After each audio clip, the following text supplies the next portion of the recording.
Thank you so much. And it's really an honor to be here and chat with you folks. Thank you for sticking around till the end of the day. We really appreciate it. Just a little bit more about myself.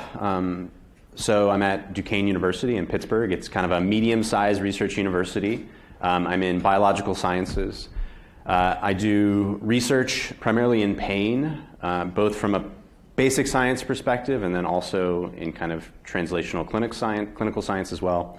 I have undergraduates in my lab, PhD students, postdocs, the whole gamut. So my perspective today is kind of coming from that point of view of running a lab and training the next generation. And I think the comments that we heard earlier about grassroots, I think is really near and dear to me, kind of dealing with the folks that I do deal with. So I just want to make some comments about what we've heard today, things that I think we haven't heard yet, but that maybe we should touch upon as we continue this workshop and go until tomorrow. So first, I want to say that I've been sick for the last few days, and I'm no longer contagious. But as part of my sickness, I had a fever, and I always kind of like having fevers a little bit because I tend to have really weird sleeping experiences, right? And I don't know if you ever experienced this, but things like ruminate in your brain, and it's just a weird neural experience when you have a fever. And one of the things that was like circulating in my head was that I think that transparency will be the legacy of this rigor, reproducibility, transparency movement. And we'll call it a movement rather than a crisis, okay? But I think that transparency in the end is where it's at, because you can do bad science. It's fine. Do it. It's okay. But you have to be transparent about it, right? You have to be honest about what you've done. And I think that's the key. And so, we're talking about reporting guidelines. Reporting guidelines can be implemented today. It doesn't matter how I've designed the experiment, right? Now, guidelines for experimental design, obviously, are important, and we want to move towards that point where we're designing from the right standpoint. But no matter where you're at today, you should be able to report on what you've done. And so I think that I really am happy that we're having this workshop and focusing on transparency in this entire space.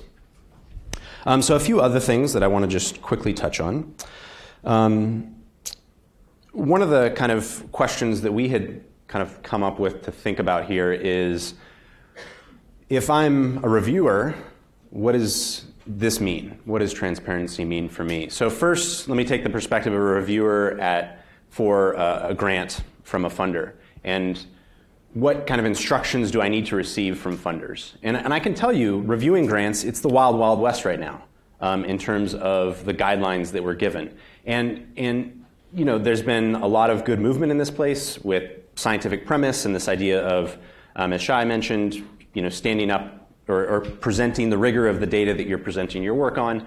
But I think as a reviewer, I often feel kind of like I'm on my own in terms of how much space I should give to that. I think that one thing that would be interesting to see at the NIH level is to have some sort of document kind of like the authentication section. So this is a section that exists now that's outside of scoring, where you have to describe the resources that you're using and authenticate and describe how you're going to authenticate that the chemicals and biological resources that you have, how do you know that they are what they are? It would be interesting to see the same sort of thing from a kind of rigor and experimental design perspective. That's maybe initially outside of the funding kind of question or the scoring question, but is an important part of the overall process of the grant, so that we can begin that conversation of how do we evaluate this as a reviewer at the grant level.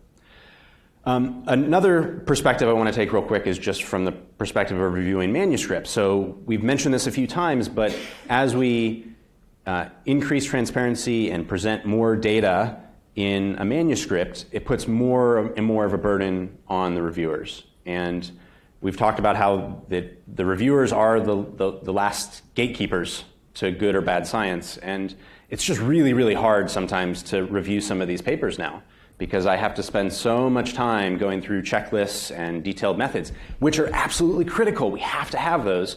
But we need to figure out other mechanisms to make sure we're not overburdening the reviewers of these manuscripts. And so maybe that includes having separate reviewers. So there's been suggestions for separate reviewers for the statistics. So maybe the first stop is a statistician. But maybe we also should have a scientist whose sole job in the review process before the other scientists get it is to just look at the methods. Just sit down, look through the methods, what's missing from those checklists.